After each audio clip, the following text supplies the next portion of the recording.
Hallelujah. Praise the name of the Lord Jesus Christ. It's another day to serve the Lord. Thank you, Lord Jesus. At ako po ay nagising. Oh, hallelujah. Ngayon ay Webes na. April 10, 2025. Hallelujah. Lord, you are so good to us. Thank you that you are so good. Thank you, Father God. Oh, hallelujah. Yes, Lord. You are good at all times. Thank you, Jesus. Thank you, Jesus, for a new day. Oh, hallelujah. Webes na ng umaga dito sa Houston, Texas. At ako ay ginising ng ating Panginoong Jesus. Sa bawat pagising ay isang pagpapala, walang sakit, ligtas sa anumang kapahamakan. Oh, hallelujah, Jesus. Hallelujah, Jesus. Ang batayan ng ating pananampalataya, John 3:16. For God so loved the world that He gave His only begotten Son, that whosoever believe on Him will not perish, but have everlasting life. Hallelujah. Yes, Lord.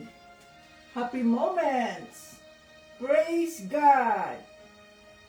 Difficult moments. Seek God. Quiet moments. Worship God. Painful moments, trust God.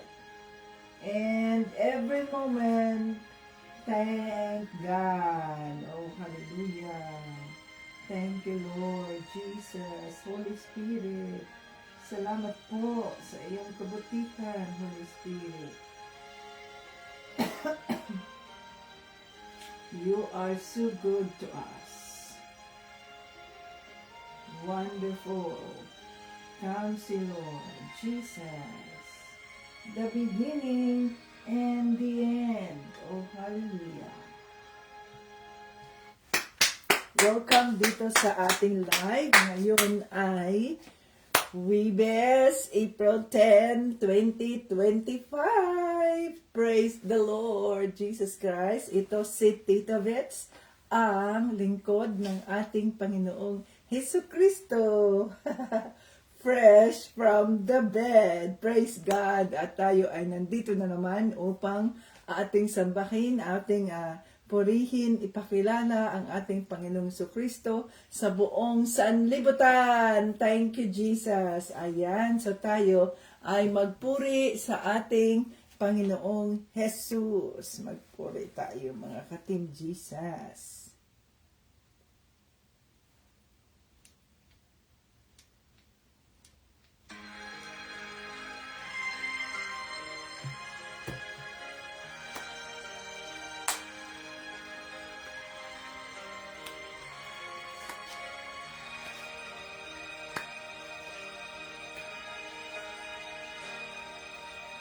Pagising sa umaga, kay ganda, kay ganda, kay ganda ng mundo, ginawa niya.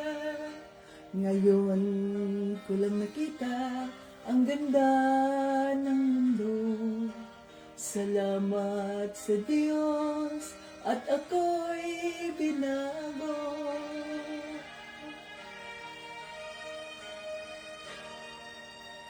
Nang tanggapin ko si Jesus, aking Diyos, na bago ang lahat sa buhay ko. Bagong ligaya ang nadarama, bagong pag-asa ang nakikita. Yes, Lord. Thank you, Lord Jesus. Lahat ay aking ibibigay.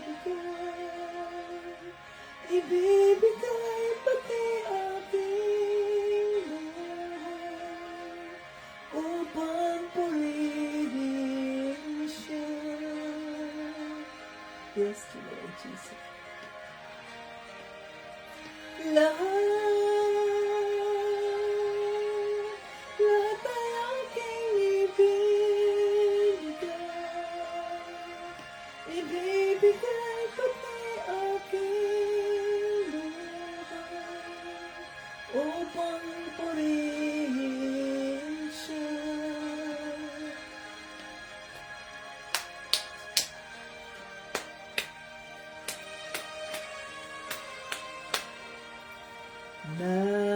Nag-uumapaw ang aking saya, pagmamahal niya ang nadarama. Kay ganda ng buhay na nasa kanya, purihin ang Diyos, purihin si Jesus. Yes, Lord. Lahat ay aking ibibigay pati aking buhay upang purihin siya.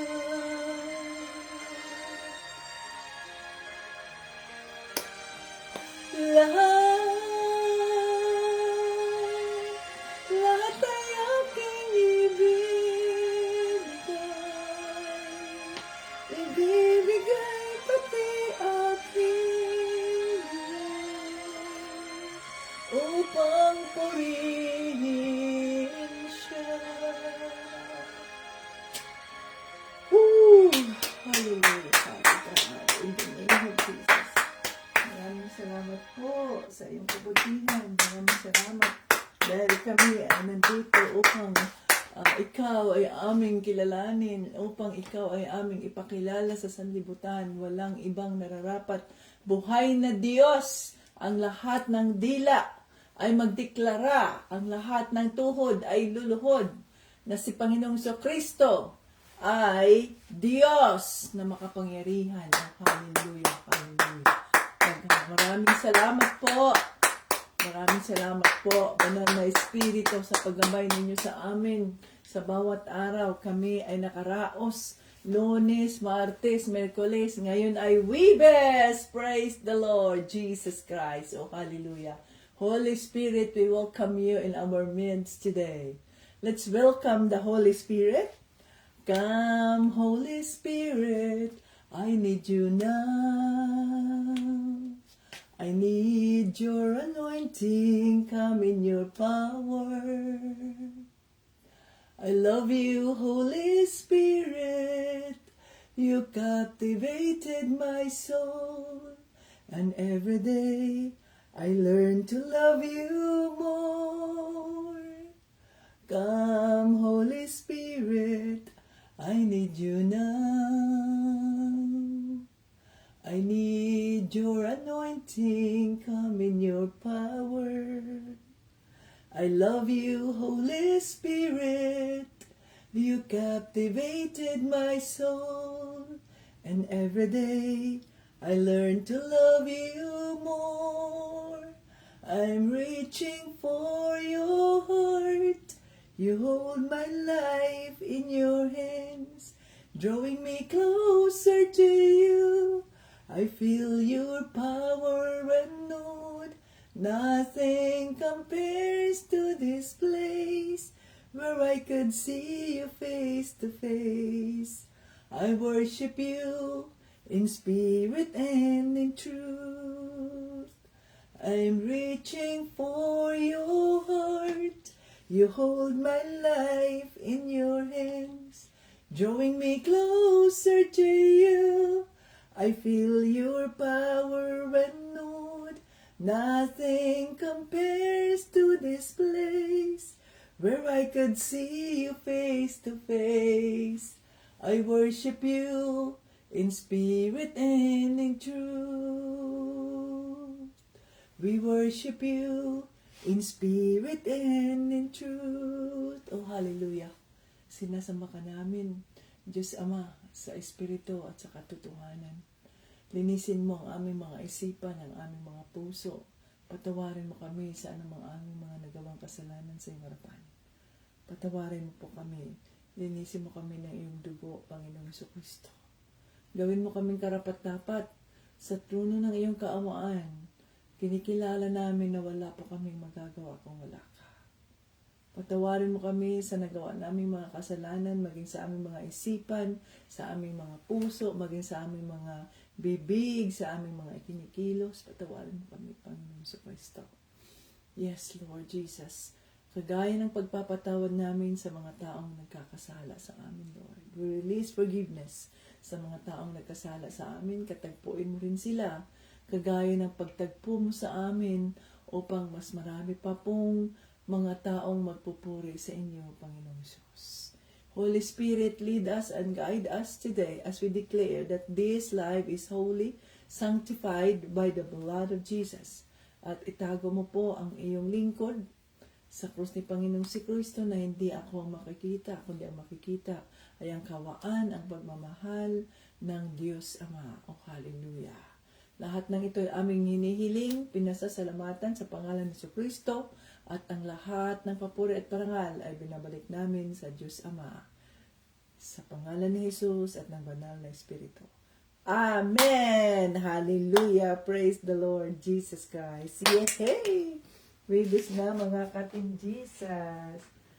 Tuloy lang tayo kahit pagod. Ginagawa natin ito para sa kapurihan ng ating Diyos Ama, para sa kapurihan ng ating Panginoong Hesus Kristo. Kaya tuloy tayo mga kating Jesus. Apunin ko ang aking boyfriend.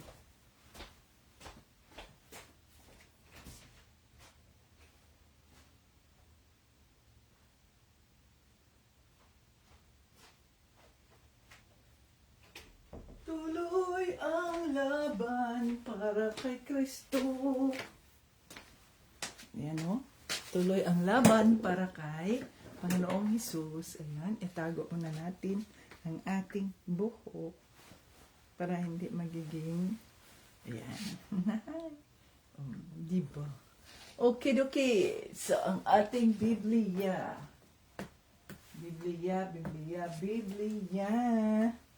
So, dito tayo sa ating Biblia. Tapos na tayo sa 2 Corinthians.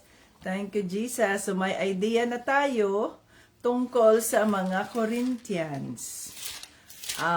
Unang church pala na pinuntahan o ginawa ng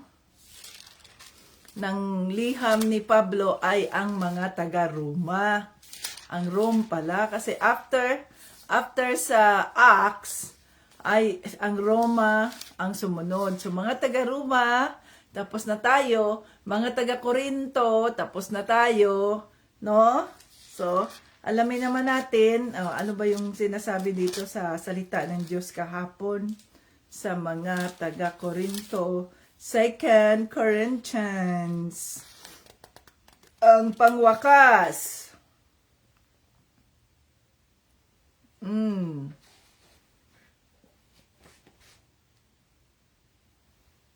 So, dito tayo sa 2 Corinthians, ang pangwakas na mga bilin at mga pangamusta ni Pablo, mga katim Jesus.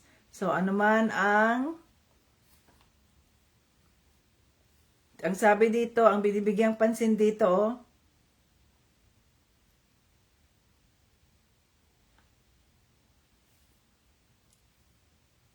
gagawin ko ito sa 3. Bigyan natin ng emphasis muna bago tayo dadako sa ibang book. Sa Galatians na tayo.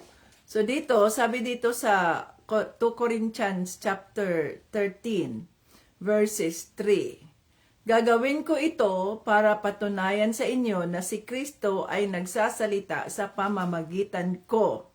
Dahil ito rin ang hinahanap ninyo sa akin. Hindi siya mahina sa pakikitungo sa inyo, kundi makapangyarihan. Kahit na nagpakababa siya ng ipako sa krus, nabubuhay siya ngayon sa kapangyarihan ng Diyos. Ganoon din naman, nagpakababa rin kami bilang mga mananampalataya ni Kristo, pero nabubuhay kami sa kapangyarihan ng Diyos para sa paglilingkod sa inyo. So kahapon ay binigyan tayo ng, tinuruan tayo ng banal na espiritu, na suriin natin ang ating mga sarili, kung tayo ba talaga ay totoong mananampalataya ni Kristo. Sapagkat tingnan ninyo, ang sabi dito, si Kristo, hindi siya mahina, no? Kundi mapagkumbaba si Panginoong Hesukristo. He humbled himself doon sa cross, kahit na pwede naman sanang ayusin niya, hindi niya gagawin yon, gamitin niya ang kapangyarihan niya, Diyos siya, pero hindi niya ginawa yon, kundi sumunod siya sa utos, sumunod siya sa kalooban ng kanyang ama, ng Diyos Ama, na gawing sakripisyo ang kanyang sarili. So, ang sabi dito, nagpakababa siya ng ipako sa cross. So, the Lord Jesus Christ humbled himself at the cross para ma-fulfill, para masunod ang kalooban ng Diyos Ama. At ngayon, siya ay nabubuhay siya ngayon sa kapangyarihan ng Diyos. Ganon din tayo mga Kristiyano. Magpapakumbaba sana tayo at hindi tayo maging para tayong kung sinong mga santo, kung sinong mga magagaling, kung sinong mga kritik doon sa mga nasa paligid natin. So tayo dapat ay mapagkumbaba, mapagkumbaba rin kami bilang mga mananampalataya ni Kristo. Pero nabubuhay kami sa kapangyarihan ng Diyos para makapaglingkod sa inyo. So itong mga apostoles, kahit sila ay mga anointed, ang totoong mga apostoles ni Kristo, kahit sila ay mga anointed, ang totoong mga apostoles ni Kristo, tayo, halimbawa, mga apostoles tayo ni Kristo, kung totoo tayong mga mananampalataya kay Kristo, ay dapat ay nandoon sa atin ang kababaan ng loob. Dahil si Kristo nagpapakumbaba sa sarili niya, na ipinako niya ang sarili niya, ipinako siya ng mga Hudiyo sa krus. Tayo rin dapat, na bilang tagasunod niya, ay magiging mapagkumbaba rin tayo dapat. Hindi tayo na para tayong mga kung sinong mga magagaling at kung sinong mga kritik sa mga taong nagkakasala. Kundi tayo dapat ay puno ng pagpapakumbaba. Magkaroon tayo dapat ng pusong maawain. Pusong maawain sa mga taong ginamit ng demonyo upang tayo ay siraan. Sa mga taong ginamit ng demonyo upang tayo ay lokohin. Sa mga taong ginamit ng demonyo upang tayo ay siraan, upang tayo ay gawa ng masama. Bakit? Dahil alam natin na hindi sila ang gumawa nito, kundi ang demonyo upang tayo ay saktan. Dapat tayo ay maawa tayo doon sa ating mga relatives, sa ating mga kapatid, mga magulang, kadugo, na nananakit sa atin. Dahil nangangahulugan yan na yang mga yan ay kawawang mga kaluluwa, sapagkat hindi tama na nananakit tayo ng ating kapwa. Hindi tama na tayo ay nagsisinungaling o kay niluloko natin ng ating kapwa. Hindi rin tama na tayo ay sinisiraan natin yung ating kapwa, chinichismis natin yung ating kapwa. Hindi yun tama.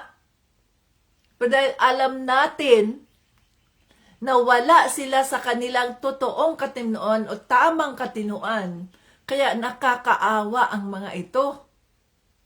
Yung mga nagpatay, yung mga nanrape, yung mga ganyan, naiinis tayo. Of course, natural yan na naiinis tayo.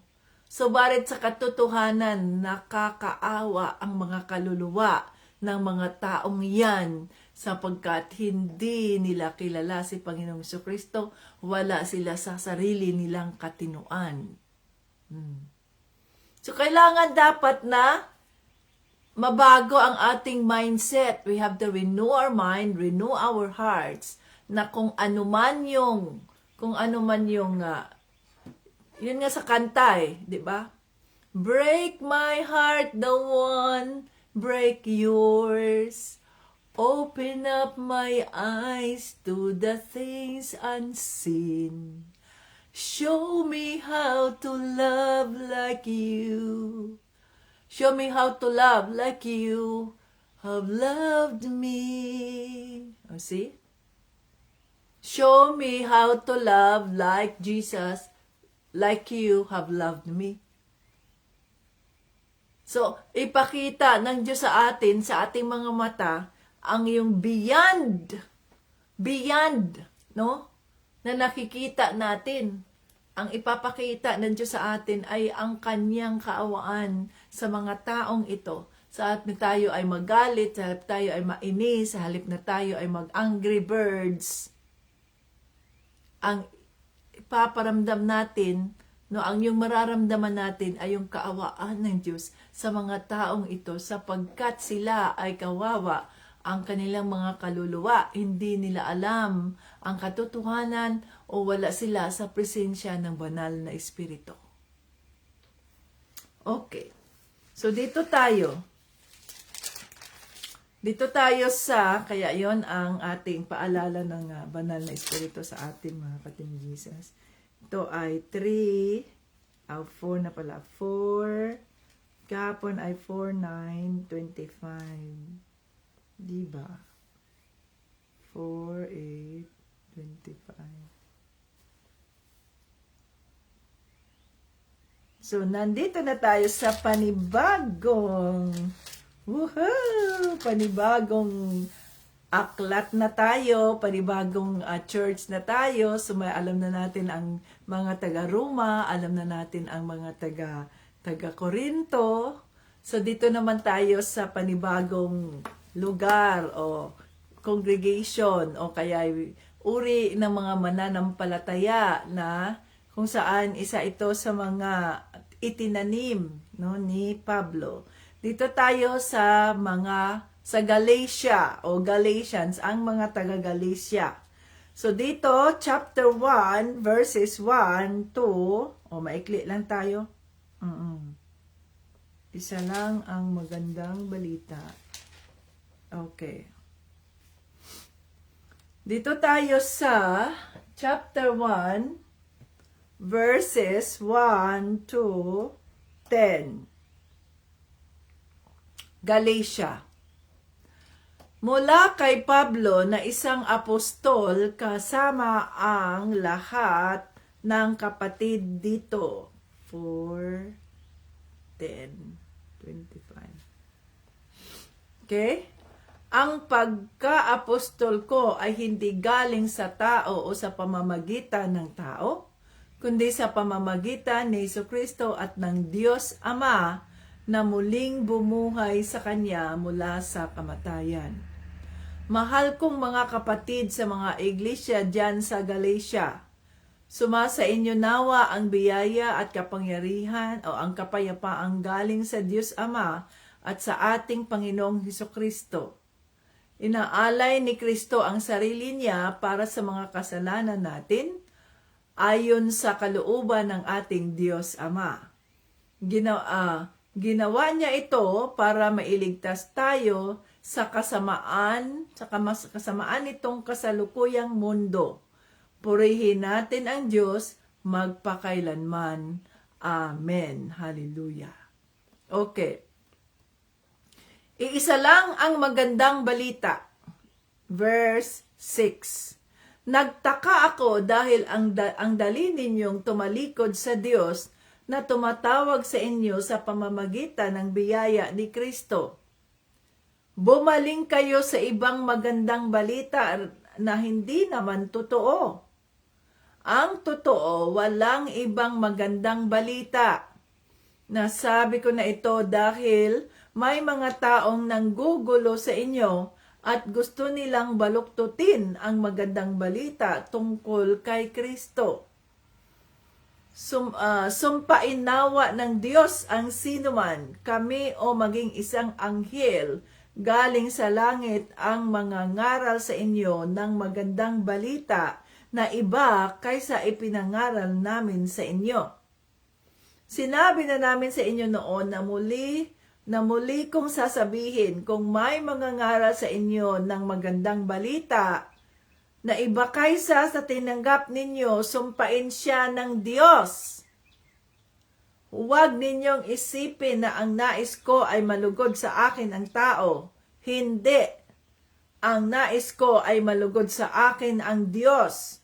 Kung ang ikalulugod ng tao ang hinahanap ko, hindi ako tunay na lingkod ni Kristo. Hallelujah. Salamat, Lord, sa iyong mensahe sa oras na ito. Salamat sa iyong presensya, banal na Espiritu.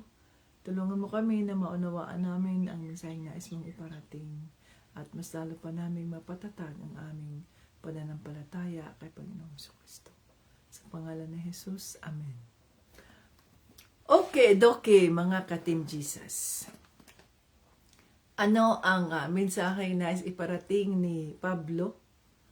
Noong sa later part ng 2 Corinto, ay pinaalala ni Pablo sa mga mananampalataya ni Kristo ang pag-iingat tungkol sa mga false prophets. See? Lumalaganap ngayon sa kasalukuyan ang pagbabahagi ng magandang balita, subalit ito ay kanilang tinutuis o kaya twisted. Binabaliktad nila ang salita ng Diyos. Hindi yun kung ano ang nakalagay sa Biblia. Maraming mga false prophets, kahit yan si Joyce Meyer, sikat yan na babae eh. Sikat yan na woman preacher. Pero, pag makikinig kang mabuti sa kanya, kagaya kay Joel Osteen, sila ay mga sikat niya dito sa Amerika. Twisted ang kanilang mga pagbabahagi sa salita ng Diyos. Kaya dapat tayo ay mag-ingat. Ang sabi dito ni Pablo. Pero bago yan, ito si Pablo, pinakilala na naman niya ang kanyang sarili bilang apostol ni Panginoong Jesucristo. Hindi ang tao ang gumawa, ang nagtalaga sa kanya para maging apostol, kundi si Panginoong Jesucristo. Naalala natin na kinatagpo si Pablo doon sa Damascus, di ba? So mismong si Panginoong Jesucristo ang tumawag sa kanya bilang apostolis niya para sa mga hindi Hudyo o para sa mga Hintil. So, ayan ang sinasabi niya dito. Ang sabi niya dito, nagbibigay na naman siya ng greetings, no? Sumasa inyo nawa ang biyaya at kapangyarihan galing sa Diyos Ama at sa ating Panginoong Jesucristo. At pinaalala niya sa atin, pinaalala niya sa mga taga-Galatia, na inalay ni Kristo ang sarili niya para sa mga kasalanan natin ayon sa kalooban ng Diyos Ama. So wala siyang ibang ipinakilala kahit saan siya pupunta. Hindi ang kanyang sarili, kundi wala siyang ibang itinataas, wala siyang ibang ipinakilala, kundi si Panginoong Hesukristo, hindi siya. Sapagkat siya ay lingkod lang. Yan dapat tayo mga Kristiyano, yun dapat ang ating ugaliin. Kung tayo ay mananalita, kung tayo ay makikipag-usap, in our words, in our deeds, let's do it in the name of the Lord Jesus Christ. O, ito yung pakahulugan nito. Wala tayong ibang bukang bibig, kundi ang ipakilala si Panginoong Hesukristo sa kahit na sino paman, sa kahit na sino pamang tao sa mundo, kung sino man sila. Na hindi tayo manghihiya na ipakilala si Panginoong Hesukristo sa sanlibutan. Sapagkat siya nga, inalay niya ang kanyang buhay. Malapit na ang Holy Week. Ayan na naman ang deception ng kaaway ng Diyos dito sa Amerika. Ang dami na namang mga pakulo. Ayan, extravaganza for Easter Sunday. Asa na si Panginoong Hesukristo dyan sa extravaganza? At bani, maging si Reverend Graham, hindi niya alam, Easter Sunday din siya. Maraming mga tanyag na mga preachers dito, pero they are deceived by the enemy sa panahon ng Holy Week. Para sa mga foolish, para sa mga walang Kristo, ang Holy Week ay isang selebrasyon lamang. Ayan, magkaroon ng mga penitensya, magluto ng biko, magluto ng mga kakanin dahil ganito ganyan, tradisyon. Hindi yun ang totoong selebrasyon eh.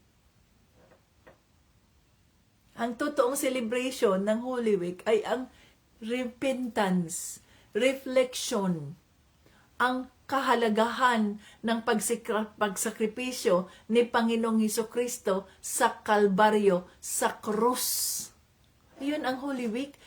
Resurrection Sunday. Pero ano nangyayari? Deceive. Kahit sa Pilipinas ay Easter week na, Easter Holy Week, Easter Sunday na. See? Kahit tayo dyan sa Pilipinas, we are deceived. Nawala ang kahulugan, ang importance sa sakripisyong ginawa ni Panginoong Hesukristo sapagkat palitan ng Easter at ng mga egg hunting at bunny. That's deception from the enemy. No? Sino dapat ang ating ipakilala? Resurrection, hindi si Easter ang nag-resurrect. Si Jesus. Si Panginoong Hesukristo ang dapat makilala at hindi ang isang goddess of fertility. Ang buong daigdig na itinuturing ng mga Kristiyano ay deceived. Kaya mag-ingat kayo dyan sa mga pinapasukan ninyong mga congregations. Sila ba ay nag-celebrate ng Easter? Easter week din ba? Easter Sunday din ba sinasabi nila? They are deceived. Go out from that congregation because they are deceived. Hindi nila alam at hindi nila binigyan ng pakahulugan ang pagkamatay, pagpako ni Panginoong Hesukristo sa cross at ang kanyang muling pagkabuhay. So huwag kayong mag-join sa ganyong congregation sapagkat sila ay mga deceived. We are on the end times. So, nasa huling panahon na tayo. Anong sinabi dito ni Pablo? Nagtaka ako dahil ang dali ninyong tumalikod sa Diyos na tumawag sa inyo sa pamamagitan ng biyaya ni Kristo. Kung mayroong nagsabi sa atin, nagturo sa atin, ay, oo nga, no, ay ganun ba? Maniwala agad tayo. Hindi tayo humihingi ng gabay sa banal na espiritu at hindi natin binabasa ang salita ng Diyos. Totoo ba to? Tama ba tong kanyang mga ginagawa? Kagaya halimbawa, dati sa amin, nakikinig kami niyan kay Kibuloy dahil parang very, very interesting ang mga pinagsasabi niya ba? So, nakikinig kami, nag-online kami, ganyan. Nag-share pa nga ako dati sa Facebook niyan eh. Pero, pinagdadasal namin, Holy Spirit, gabayan mo po kami. Ayan ang aming mga Biblia, gabayan mo po kami. Tama po ba itong pinagsasabi ni Kibuloy? So, habang habang ako'y nakikinig kay Kibuloy, yun man yung time na hindi pa ako nagtatrabaho sa Joy Home Health Care. Nasa bahay ako ang lahat, full time ako doon sa D&G dati. So habang ako'y nagpe-prepare work doon sa Brindisi, Bahay ng Diyos, ay nag-aano rin ako, yung ginagawa ko ay anong tawag nito,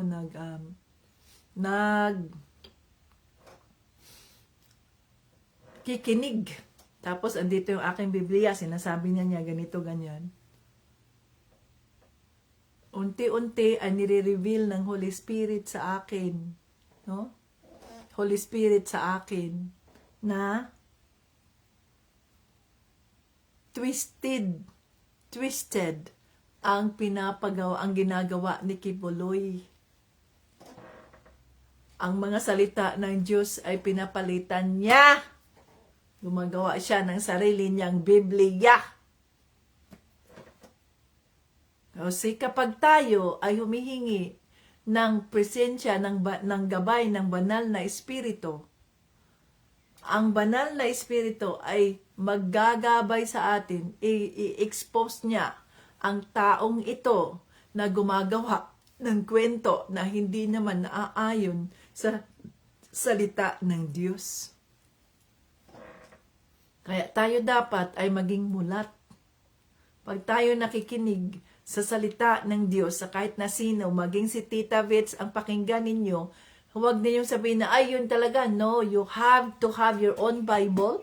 You have to ask the Holy Spirit. Holy Spirit, tama ba ito? Ganyan. So, anong sabi dito ni Pablo sa mga taga-Galatian? Nagtaka ako dahil ang dali ninyong tumalikod sa Diyos na tumawag sa inyo sa pamamagitan ng biyaya ni Kristo. Bumaling kayo sa ibang magandang balita na hindi naman totoo. Ang totoo, walang ibang magandang balita. Nasabi ko ito dahil may mga taong nanggugulo sa inyo at gusto nilang baluktutin ang magandang balita tungkol kay Kristo. O see?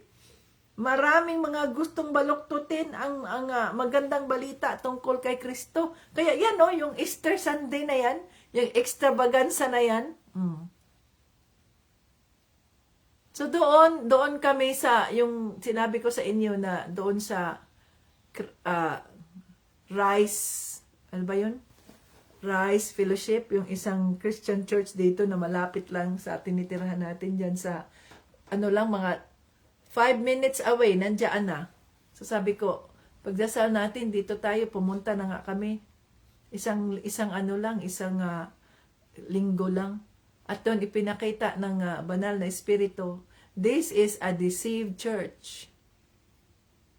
Kaya, I set my foot on the ground and I'm claiming, Father God, I'm claiming this church, Lord. Have mercy on this church. Open their eyes to see the truth. Dahil hindi tayo magagalit, kundi tayo ay maaawa sa mga Kristiyanong wala namang kasalanan, subalit sila ay nadideceive, sila ay nadadala ng kanilang mga leaders na deceive, na naluko rin, na bulag.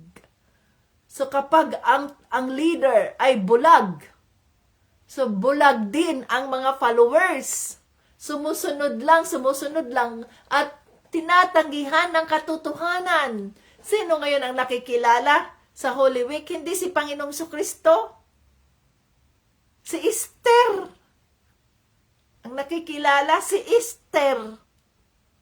Anong kinalaman ni Esther doon sa sakripisyong ginawa ni Panginoong Jesucristo sa krus ng Kalbaryo? Anong kinalaman ni Esther? At anong kinalaman din ni Bani? Diba? Deceived.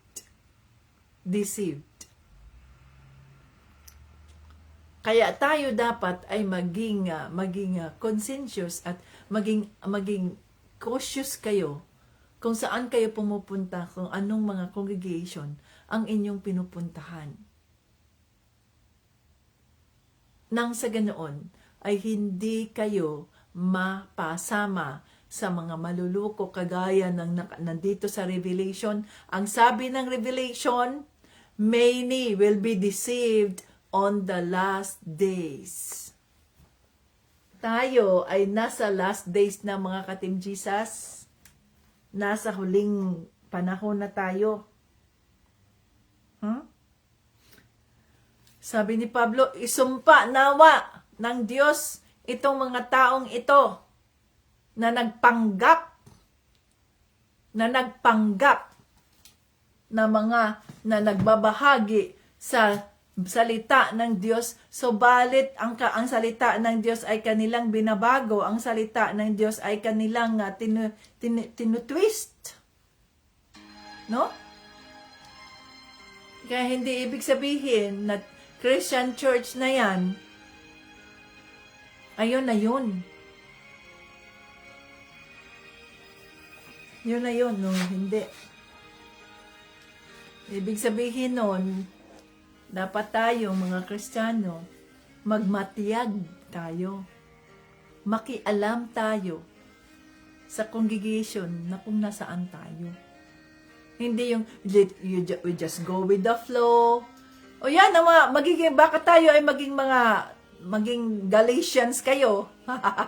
Ang mga mananampalataya sa Galatians, nagtataka si Pablo, ang bilis nilang tumalikod sa totoong balita nung sila nakarinig lamang ng sabi na ito ang tunay na daan, ito ang totoong balita, twisted na balita na wala naman sa Biblia.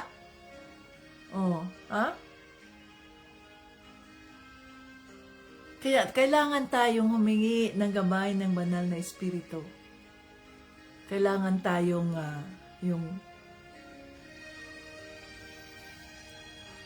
hingin ang discernment ng Holy Spirit. Holy Spirit, tulungan mo kami. Tulungan mo kami. Ano ang gusto mong gawin namin? What is your plan, Holy Spirit? What is your plan? Liwanagin mo po sa amin kung anong plano nyo. Anong gusto nyong gawin namin? Andito kami. Gusto naming magsilbi sa inyo. At baka itong mga pinapasukan ninyong mga congregations ay nagpapanggap lamang at maaring isa kayo sa mga maloko ng mga nagpapanggap na mga apostoles ni Kristo. Subalit, ang hinahangad ay ang sarili nilang kapakanan at hindi ang kapakanan ng katawan ni Kristo o body of Christ. So para sa amin, mas binibigyan namin ng emphasis ang body of Christ. Hindi yung physical structure ng fellowship center. Hindi ang physical structure ng fellowship center ang binibigyan natin ng pansin. Mag-extend pala talaga kayo, ganyan, lumawak ng ganyan ninyo. Hindi yun ang binibigyang pansin natin sa Team Jesus International Ministry Foundation. Hindi yun.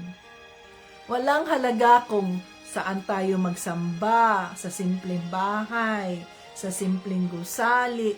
Hindi yun ang mahalaga eh. Ang mahalaga ay ang mga kaluluwa. Ang pangangailangan ng body of Christ.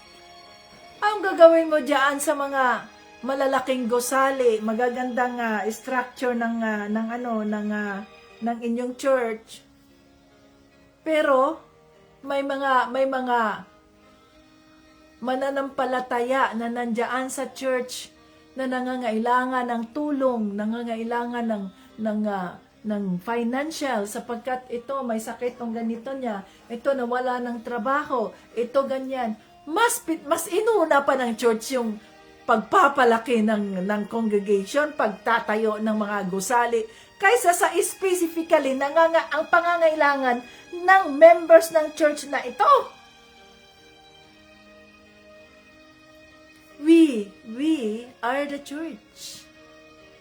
Sa makatuwid, dahil tayo ang church, dapat ang focus ng ministry, tayo. Tayo, anong pangangailangan natin? Bakit hindi nakapagsimba yan?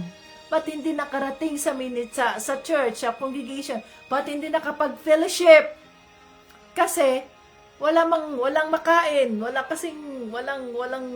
walang trabaho, nawalan ng trabaho, ganito, ganyan. Oh, yun bang mga magagandang gusali? Yun ang ipapakain mo sa mga to? No. Dapat magbigay ang church, ang congregation, ang ministry ng mga bigas sa mga walang makain. Okay, para walang pamasahe. O di bumili ng sasakyan para sa ganoon makuha itong mga walang mapamasahe, walang masakyan. Kunin, sunduin. Ganon dapat. Ang paglalago, ang gagawing paglalago ay nakapokus sa body of Christ. Nakapokus sa tao, kayo, tayo. Dahil tayo ang church. Hindi yung gusali na palakihin ang gusali, i-renovate ang gusali. Anong meron sa gusali? Ito ang batayan ng Team Jesus. Yun ang pundasyon, no? The body of Christ. Tayo, the saints. Tayo ang saints eh. Yung mga santos na nakadisplay doon sa Catholic Church, yung mga deborto, patay na yun sila. They are dead. We are the living saints. Tayo ang mga saints. The believers. Sa makatuwid, tayo ang bibigyan ng pansin. Kaya nga, 'di ba, ang revelation ng Holy Spirit, okay, ang mga Team Jesus members ay pagpapalain natin sila. Mayroon tayong raffle sa bawat linggo dahil maaring ito ay makatulong sa kanilang pangangailangan. Magkaroon tayo ng sacrificial offering sapagkat ang binibigyan natin ng pansin ay mga tao, hindi ang mga gusali, hindi ang mga properties at iba pa. Body of Christ, tayo yan. The church. Kasi naintindihan na ninyo kung bakit nireveal ng Holy Spirit ang magkaroon tayo ng raffle bawat linggo at ipagdasal natin ang pamilyang ito, itataas natin sila sa Diyos, pagpapalain natin sila. Kasi tayo ang focus na mapaunlad ang relasyon natin kay Panginoong Jesucristo. Paano mapaunlad yan kung walang nag-encourage sa Kanya, walang tumulong sa kanila, na lugmok na, may mga anak, halimbawa, walang makain, mga ganito. Paano yun? Diba? Kaya nga mayroon tayong emergency fund para sa ganoon. Ano man ang pangangailangan ng bawat isa dyan, ibahagi ninyo dyan sa ating group chat na ito sitwasyon namin, pray for us. Ito pangangailangan namin, ganitong sitwasyon namin, pray for us. At kung sino man ang hinipo ng ating Panginoong Jesucristo, ng banal na Espiritu, na pagpapalain kami, pagpapalain ang kapatid na yan, let it be. So tayo, ang ating katawan, paano natin madala itong mga taong ito na makakilala kay Panginoong Jesucristo kung ang kanilang mga tiyan ay gutom? Wala silang makain. Hindi nila matanggap yun si Kristo. Anong gagawin ko diyan kay Kristo? Gutom ako eh. Kailangan ko ng pagkain. Kaya nga, kailangan pakainin muna. So, bago tayo mag-ministry, mag-preach, dati si Pastor Victor, yung husband ni Tita Jane. So, doon sa Butuan ay nandoon ang Team Jesus Ministry. So, every Sunday ay mag-share siya ng Word of God. Pero bago siya mag-share ay pakakainin muna itong mga mag-join. Okay, ang mga invites ay Pakakainin muna, kain muna kayo para mabusog. Pagkatapos mabusog, o saka pa tayo makinig sa salita ng Diyos.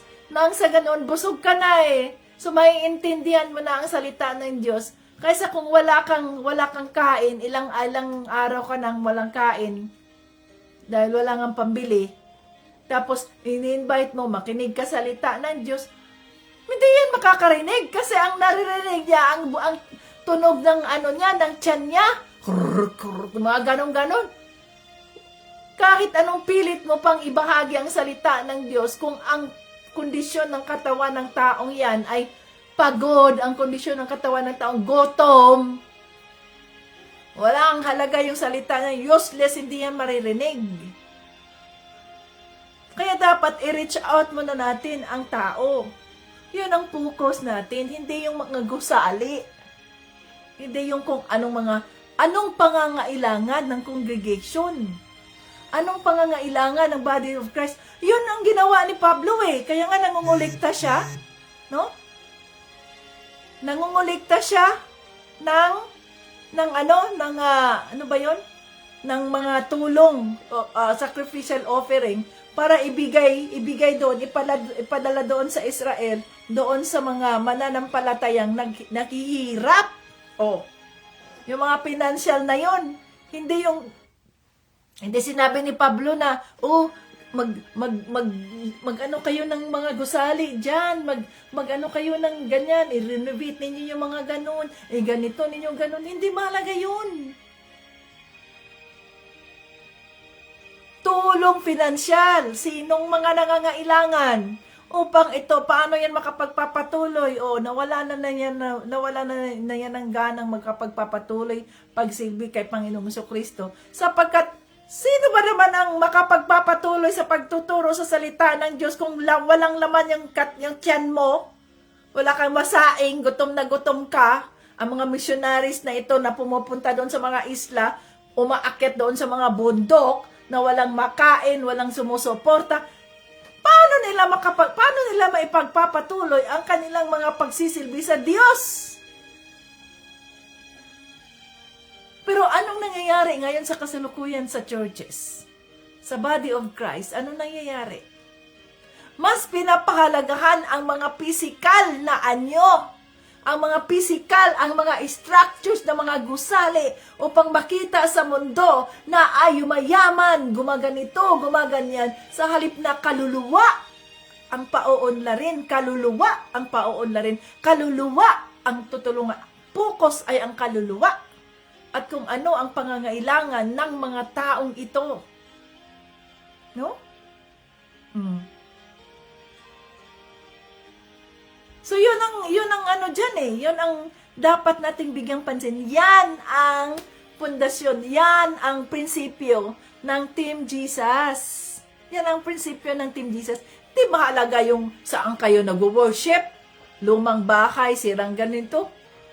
Hindi naman sinabi sa Biblia na kailangan na pumunta kayo, mag-fellowship kayo sa isang magarang lugar, sa isang ganitong lugar, na magaganda ang mga upuan, air condition, mga ganito ganyan. Yan ay kapritsyo ng tao, kapritsyo ng tao. Dapat ang focus natin, the body of Christ. Ang church, we are the church. Anong pangangailangan ng isang kapatid na ito? At bakit kaya nga nagkakaroon tayo ng home visitation. Anong kailangan ng kapatid na ito para matulungan ito? Anong kailangan ng kapatid na ito para makapagpapatuloy ito sa pagsisilbi sa Diyos? Anong kailangan? Ganun dapat ang ministry. Hindi yung, nagpalakihan na ng mga nagpalakihan na ng mga gusali, nagpayabangan na kung sino ang may maraming malalaking mga gusali, maraming makaka-join, nagpayabangan na. Hindi yun. Sapagkat, ang mga bagay na ito ay matutunaw. Ano nangyari doon sa Myanmar?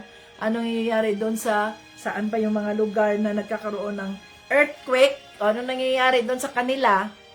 Yung mga gusaling ang tataas ganyan ng mga gusaling yon, soaring high in heaven on diyan sa alapaap, ano nangyari? Bumagsak. Ito'y nangangahulugang ang anumang mga material na bagay na binuo ng tao ay hindi nananatili magpakailanman.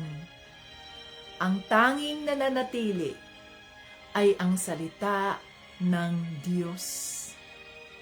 Kaya dapat huwag tayong maluko ng kaaway ng Diyos. Ano sinasabi sa salita ng Diyos tungkol dyan? We have to go back to the Word of God. Huwag tayo, nag-umpisa pa lang tayo sa Galatians, pero ipinakita na ng banal na Espiritu na ang bilis ninyong maloko. Ang bilis nating maloko sa mga nagpapanggap na nagbabahagi sa salita ng Diyos. See?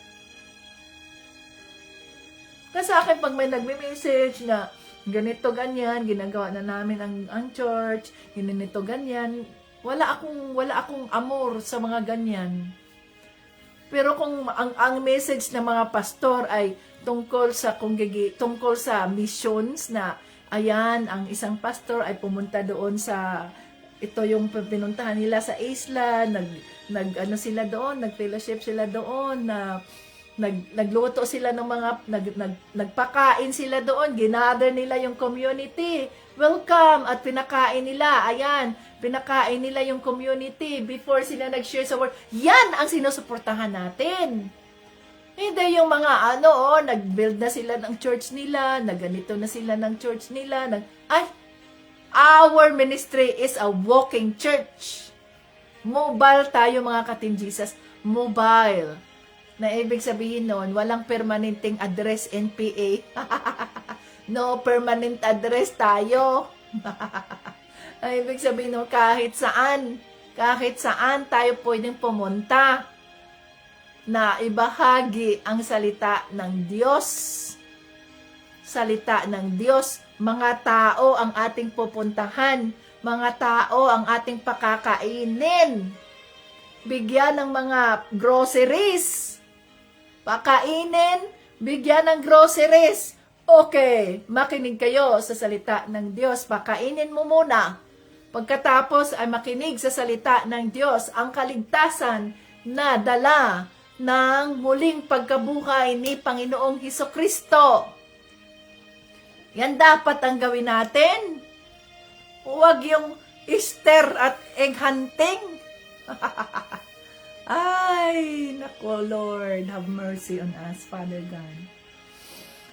Yes, Lord Jesus, salamat po sa iyong mga paalala sa araw na ito. Kagaya po ng nangyari sa Galatians, sa aming pag-uumpisa sa pag-aaral ng aklat ng Galatia. Panginoon, tulungan mo kami na hindi kami isa sa mga maluluko ng mga nagpapanggap na mga apostolismo. Gabayan mo kami ng iyong banal na Espiritu na ang bigyan namin ng focus ay ang body of Christ. Ang bigyan namin ng focus ay ang aming pananampalataya sa iyo, Panginoon Jesucristo. We are the church. Ako ay ang templo ng banal na Espiritu. Na pagtutuunan namin ng pansin ang mga kaluluwa at hindi ang mga material na bagay. Ang mga kaluluwa po na mas mahalaga kaysa ano pa mang mga material na bagay. Tulungan mo kami, banal na Espiritu, na hindi kami maluko ng mga nagpapanggap. Ituwid mo ang aming mga landas. Gabayan mo kami kung saang mga congregations o fellowship dapat kami mag-join nang sa ganoon po ay hindi kami maluko ng kaaway mo, Panginoong Jesucristo. Oh, hallelujah. Hallelujah.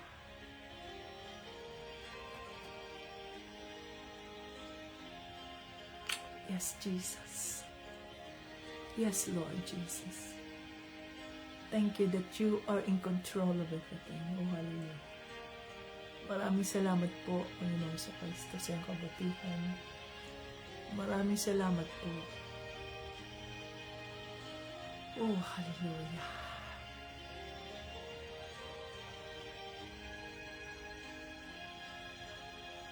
Thank you for your goodness and your faithfulness, Holy Spirit. Salamat sa iyong mga paalala. Patatagin mo ang aming mga pananampalataya kay Panginoong Kristo na hindi agad kaming tumalikod sa katotoong balita. Kundi paninindigan namin, tatayuan namin kung anuman ang sinasabi sa iyong mga salita. Salita ng Diyos sa Biblia, yon ang aming susundin. O hallelujah. Gabayan mo ang bawat isa, Holy Spirit. Wala kaming magagawa kung wala ka, ang iyong gabay, Holy Spirit, ang iyong conviction, Holy Spirit, iyon ang aming sinusunod. O hallelujah.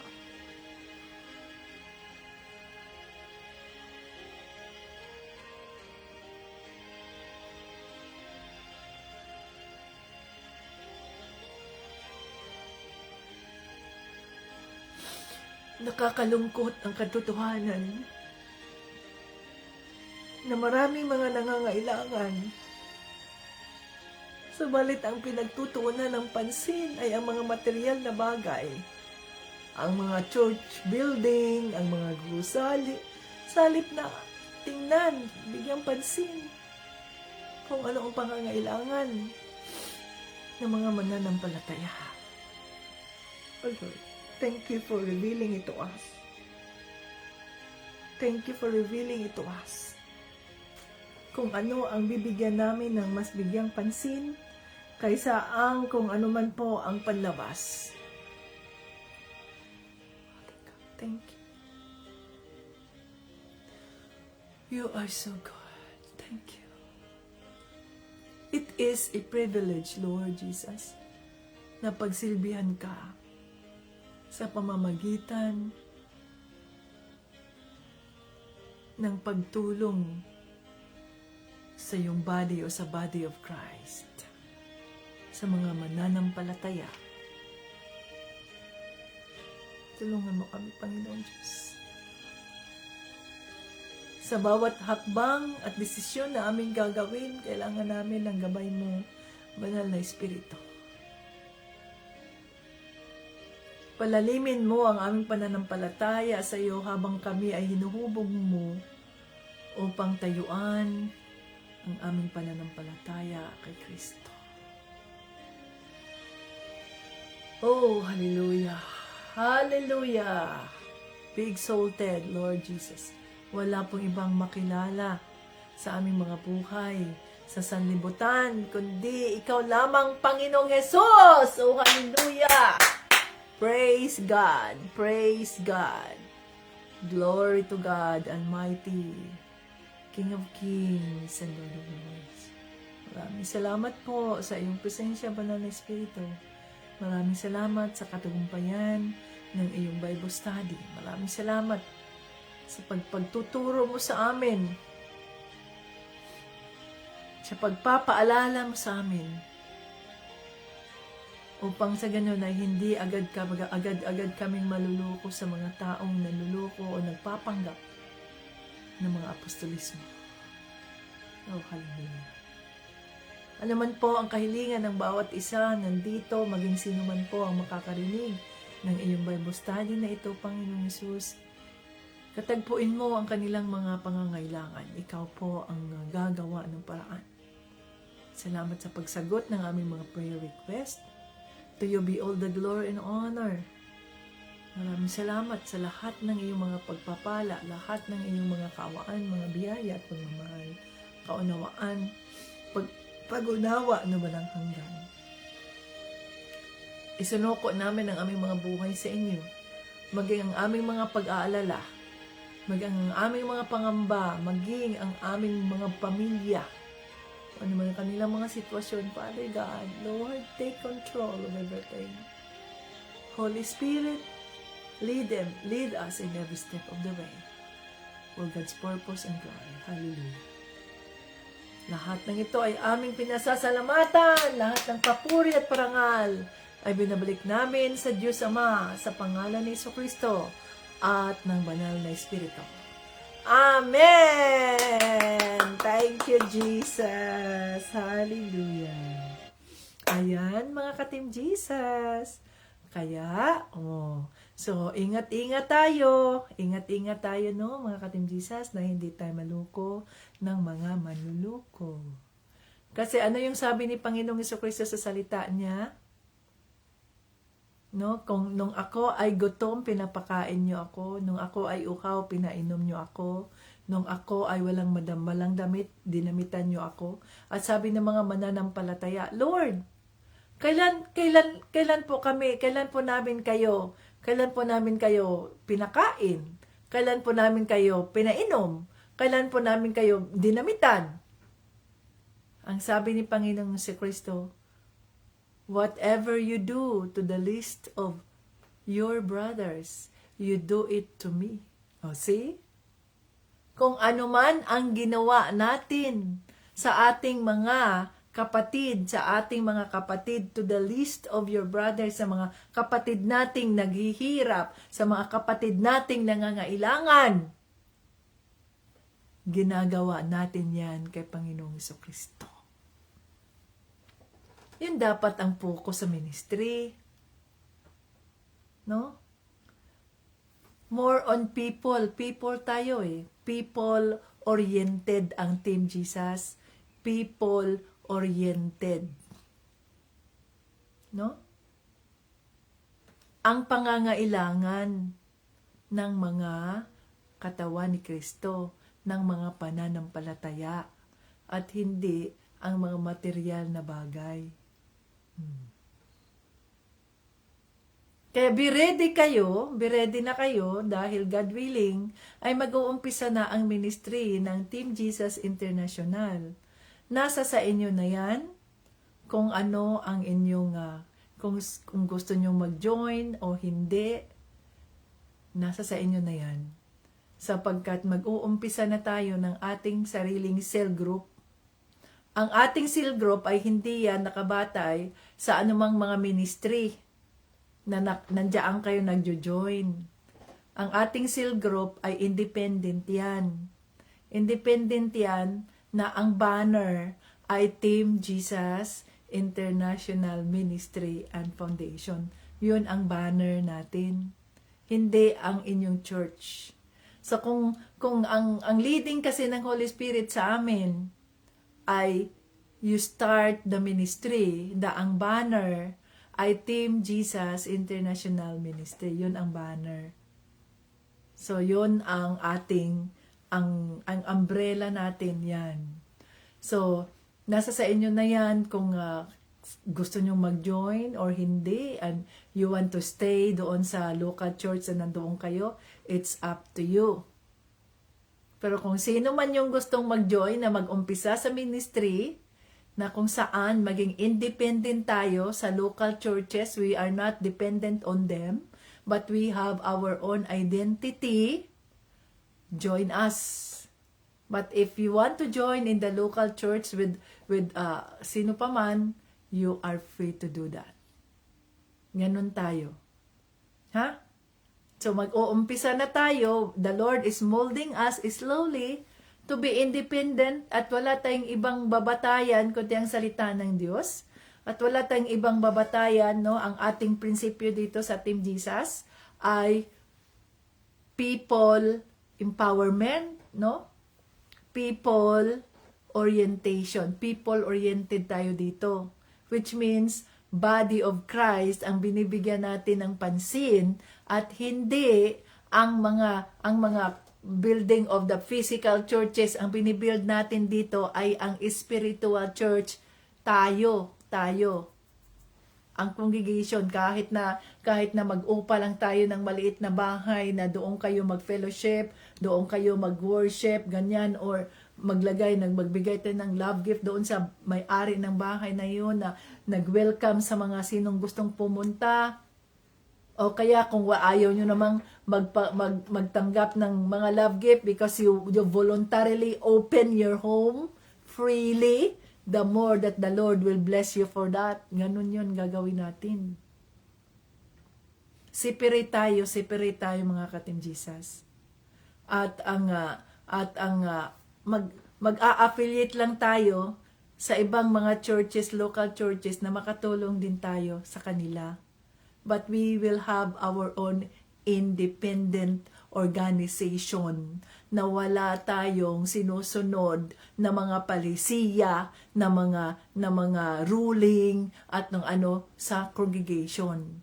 Kasi yung mga congregation na yan, may sarili sila. They have the organizations of the Pentecostal Church of the Philippines. They have their organization of Baptist Church in the Philippines. They have the ganyan. So, mayroon silang nilalagay na mga ruling dyan. O, as a Pentecost, itong mga ginagawa natin. As a Baptist, itong mga ginagawa natin. Tayo, we are non-denominational. Tayo. Wala tayong denomination. Hindi tayo Baptist, hindi tayo Pentecostal. Ha? Kristo lang tayo, Kristo. Ibig sabihin yun, everyone is welcome. Pero yung pagpupuri natin is Pentecostal. Oh. We believe in the speaking in tongue. We believe in the gifts of the Spirit. We believe in praise and worship. Ganon yun, mga ka-Team Jesus. So, ang focus ng ministry natin na mag-uumpisa na tayo ng ating organization, the Lord willing, ay ang spiritual tayo, body of Christ ang binibigyan natin ng pansin. Kaya magkakaroon tayo ng feeding, schedule ng mga feeding, magkakaroon tayo ng as the Holy Spirit leads us, kung mayroong mga potential na mga tutulungan ng mga kapatid na kung saan potential skills talaga, may skills sila nito na pwedeng maumpisahan, kaya lang wala silang pampuhunan para sa ganoon ay masimulan itong small business na ito. So focus natin yan na i-prioritize natin ang mga yan nang sa ganoon ay ano sila sa puhunan, at yung puhunan na yon ay hindi mawala, kundi mayroon silang obligasyon sa ministry na ibabalik nila yung puhunan na yun. Yun bang, hindi kagaya doon sa yung nagpapautang sa inyo dyan na, ano ba yun, yung, sino yung nagpapautang dyan? Yung Bombay? Yung mga Bombay ba? Ano ba yung mga Bombay?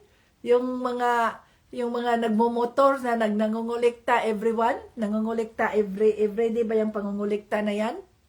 Yun ba? No? Kundi, susuportahan yung ipagdasal nyo munang mabuti. Pagdasal din natin kung i-reveal ng Holy Spirit na ito, skill mo talaga ito. Nandoon ang gifting ng Holy Spirit sa'yo. Kaya lang, wala kang puhunan na umpisahan yan. Sa Team Jesus International Ministry Foundation, pauutangin ka niyan. Hindi yan dole out. Hindi yan na ibibigay lang sa'yo. No. May obligasyon ka. Pauutangin ka. Babayaran mo yan sa loob ng mga ganitong ganyan para mayroong kang tinatawag nating obligasyon, yung responsibilidad.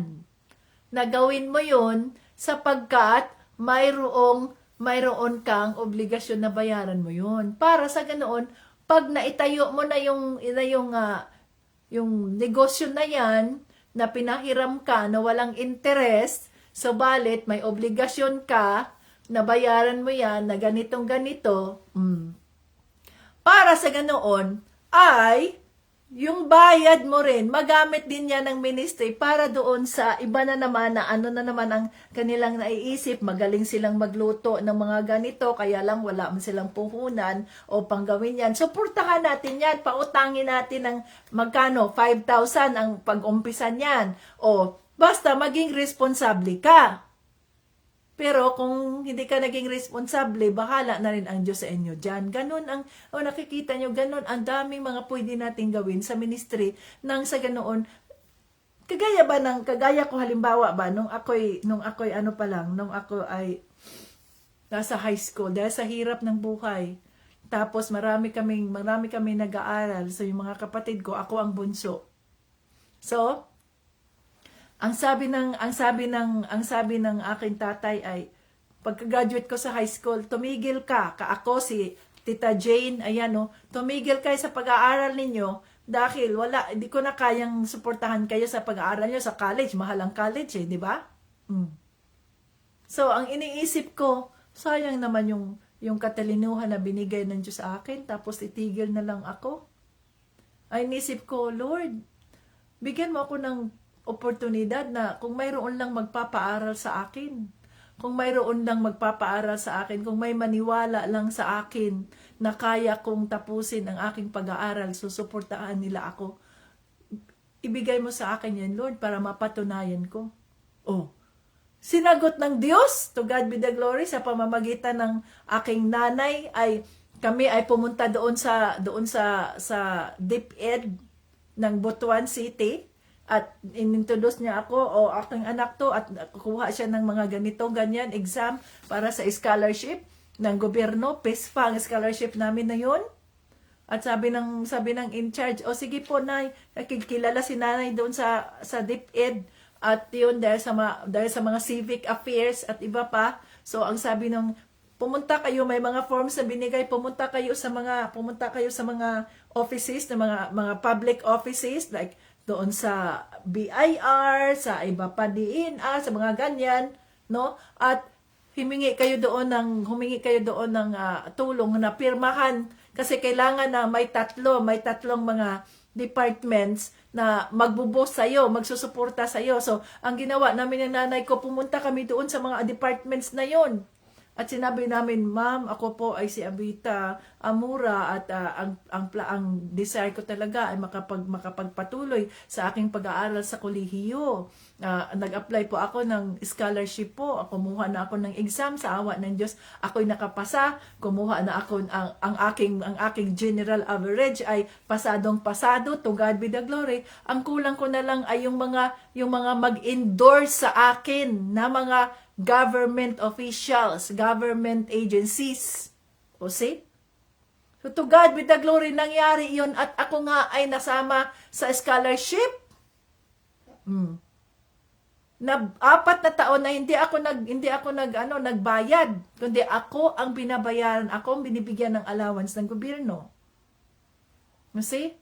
At dahil ang gobyerno ay matagal magbayad, ko, Lord, paano ba to, Lord? Matagal man magbayad ang gobyerno, at hindi na kami pati pakunin ng exam sa University of Orios, Father Saturnino Orios University. Hindi na kami pakunin ng exam. Marami kami doon na mga scholars, na mga mahihirap na nakapasa. Hindi na may pakunin ng exam ng aming controller dahil hindi pa daw nakabayad ang gobyerno. So, nung ginagawa ko, ako yung nangunguna doon. Okay, dyan kayo. Pupuntahan ko ang president of the university. Kaya yung si Dr. Lau ng University of Orios. Kilala niya ako niyan dahil bawat exam, lalo na pag finals, hindi na naman kami pinapakuha ng exam ng permit ng controller na yan, no? So doon na naman ako, sir, maawa po kayo sa amin, sir. Marami kami, sir, na yun ang aming inaasahan. Kami ay mga mahihirap. Yun ang inaasahan namin ng aming scholarship. Hayaan mo kaming makakuha ng exam para hindi masira yung aming mga grado, no? To God be the glory. At nakatapos nga kami. At isa pa ang sabi ng Diyos, sabi ko, paano ba to, Lord? Very stressful tong gobyerno dahil ang tagal magbayad. Ang sabi niya, mag-aral kang mabuti at mag-apply ka ng full academic scholarship sa university. Wala akong ibang ginagawa, mga ka-Team Jesus, kundi mag-aral ng mag-aral, magbasa ng magbasa. Itong mga kabarkada ko, mga kasamahan ko, Beach, wala akong time dyan. Kasi wala akong budget. Kailangan kong matuto, kailangan kong mag-aral. Yung library, ginawa ko na yung bahay, ang library sa university. Bawat araw, nandoon ako, gabi na ako umuwi. No? At sa awa ng Panginoon, ay naging full academic scholar ako. Kaya, ang bayad sa gobyerno ay binabalik sa akin. Ang gobyerno magbabayad sa university. Ang university, dahil full scholarship ako, academic scholar, top-notcher ako doon, to God be the glory, binabalik ng university ang bayad ng gobyerno dito sa akin, to God be the glory. You see? Ganon din yun. Kung may hiniling natin, kung tayo, nagde-desire tayo, ang hirap ng buhay, kung mayroon lang, marunong ako nito eh. Ito yung aking skill, ito yung natutunan ko dati pa. Kung mayroon lang maniniwala sa akin at magsuporta sa akin na makapag-umpisa ako sa skill na ito, sa business na ito, na mapaunlad ito. No? Yun ang gagawin natin sa ministry. Kung ano man ang mga skills ninyo dyan na para sa ganun ay makatayo kayo sa buhay nyo o masinso ang mga buhay ninyo. At mas lalo pa kayong, diba sabi sa salita ng Diyos, pagpapalain ka na kayo ng Diyos para mas lalo kayong maging pagpapala sa iba. Yun dapat ang gawin natin. Mag-focus tayo sa body of Christ. Huwag yung mga building. Wala na yung mga building. Hindi yung mahalaga. Milyon-milyon ang gasto sa building para mapatayo. Ibig sabihin nun, milyon-milyon din na mga tao sana ang pwedeng matulungan upang umasinso ang kanilang buhay, upang matugunan ang kanilang pangangailangan, upang magawa nila ito. Mayroon silang talent, mayroon silang skills na gawin ito, kulang sila ng puhunan. Diba? So yun dapat. Kaya makikita nyo yung pinaplano ng banal na espiritu sa ministry. At huwag kayong magpapahuli. Huwag kayong magpapahuli. No? Dahil I am excited kung ano ang gagawin ng Diyos sa mga buhay ninyo bilang bahagi ng katawan ni Kristo. Oh, hallelujah. To God be the glory.